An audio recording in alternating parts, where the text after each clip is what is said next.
Good morning, Weather First meteorologist Gary Frank here with an update. I want to give you an idea of what happened yesterday. Let's talk about the storm development off to the northwest about 24 hours ago and how it transpired to continue to not only stay with its strength, but also maintain its strength and even strengthen a little bit as it got into our area. And as we look at the big picture, I want to zoom out and show you this again because it was quite impressive how this storm started. And as I play this, you'll notice that as the storm continued to move across central Missouri, it maintained its strength in more kind of that bow, that classic bow shape that a lot of these wind damage threats often provide for us. And what I want to look at here as we zoom out just a little bit is the damage reports associated with this, because that's the thing that sticks out to me the most, because you look at the storm's origin by yesterday morning, where we had some of these storms that developed in Nebraska, and with its origin in central Nebraska, as it continued to move through, it really left that wide area of wind damage,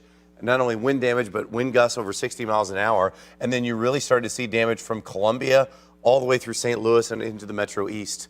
And that was what we had that was the biggest takeaway for me, was some of that wind damage. And even locally, I want to cue up some of the most impressive wind damage threats I had. You know, for example, we had O'Fallon, we had trees down, power lines down. One of the ones that probably stood out the most was the fact that the wind gusted up to 79 miles an hour at Lambert. And then even a couple of different spots before I go to the Metro East, you had multiple tree branches down. We had 10 inches in diameter. I mean, pretty significant trees down in some spots. So it wasn't just concentrated to a specific area.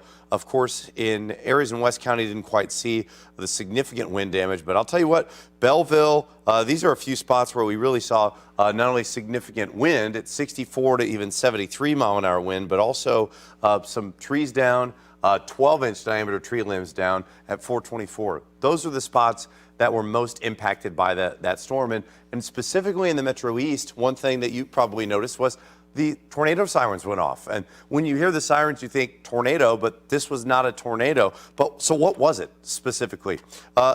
Well, for one, severe thunderstorm warnings are not all created equal. At the very minimum, you're going to at least see a severe thunderstorm with 58 mile an hour wind. That is the minimum criteria, and we also add 1-inch hail to that as well. But a lot of the times, you and myself, we get a severe thunderstorm warning, and you're like, okay, well, it's going to be a pretty good thunderstorm. I'll get inside, let's check the hail threat, move my car inside. I know that it's coming. But you're also a little bit interested in it because Missouri, we're kind of used to this. Illinois, we're kind of used to this, right?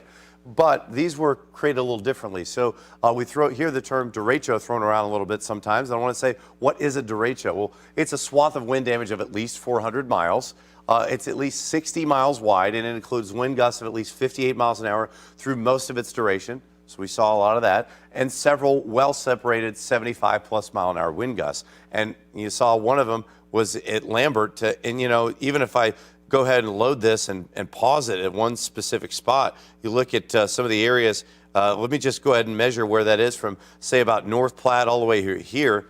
I don't know, that's 700-plus miles, so we got that. And then, let's just throw this back on here just a little bit to show you how wide it was. I mean, it's pretty close, right? I think that while I'm not defining it myself, you're looking at a pretty wide area of thunderstorms that created some wind damage. So the National Weather Service will let us know whether or not that is the case. But, we saw plenty of damage from that either way. As we look at Collinsville, this is from Marceline.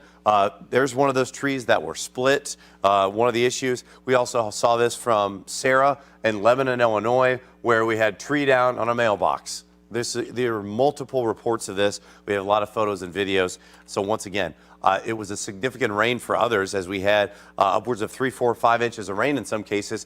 A blinding rain, the wind added to that, and the trees were very stressed. Some of those trees came down.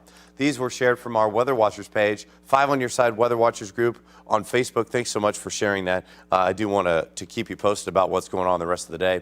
So thanks so much for joining us and sharing your photos there. Clear skies right now. This is much better. We started off at 73 today, 70 in Chesterfield, even the 60s in Litchfield, Effingham, and Pittsfield. Felt very nice this morning. Our lows this past week have been probably the biggest focus when it comes to significant heat. when we have those excessive heat headlines and heat advisories. Mid-70s Monday, Tuesday, mid-80s Wednesday, Thursday, and Friday. And this is a little skewed because we did start off very hot yesterday, but cooled down right before midnight. But regardless, it was pretty significant. And what we're going to continue to see over the next couple of days is the fact that, we had temperatures holding pretty steady right now. We're in the 80-degree range. It's cooler. Dew point still at 68. I think we're going to be right around 90 today. It will improve. But notice this storm motion again, and why we have these storms that move in from Nebraska and follow this is because we have this high. And you'll notice all the rain in Denver, areas in the mountains. That's part of the monsoonal pattern. And I show you where this high is. And typically this sits here and brings in monsoonal moisture, rides up the mountains and give these areas a lot of beneficial rain, feeds into the Colorado River. But that's the reason that we have seen where it has been placed a little bit further west is the reason for Phoenix so warm right now. It's been over 110 for 30 straight days. But as I put this into motion, you'll notice this really starts to work its way just enough further east where it's cooler in Phoenix, but we're also in that main downstream thunderstorm development area. And I think that's going to be a nice benefit for us to not only cool us down, but give us a better chance for rain. Tuesday and Wednesday morning specifically, I think we'll see a better opportunity for that with the start of Tuesday and then into Wednesday with a few of those storms. Otherwise, the next few days, we're going to see upwards of at least an inch of rain. I think there'll be some locally higher amounts, but I want you to count on 3/4 of an inch to an inch of rain. That's positive news in the drought department. Next few days, though, we're headed for the 90-degree range and then mid-80s by midweek. Tuesday, Wednesday morning specifically, storms hang around back into the mid-90s. What we don't have, lows in the 80s and highs around 100. We'll keep you posted about those temperatures and also our rain chances Tuesday and Wednesday.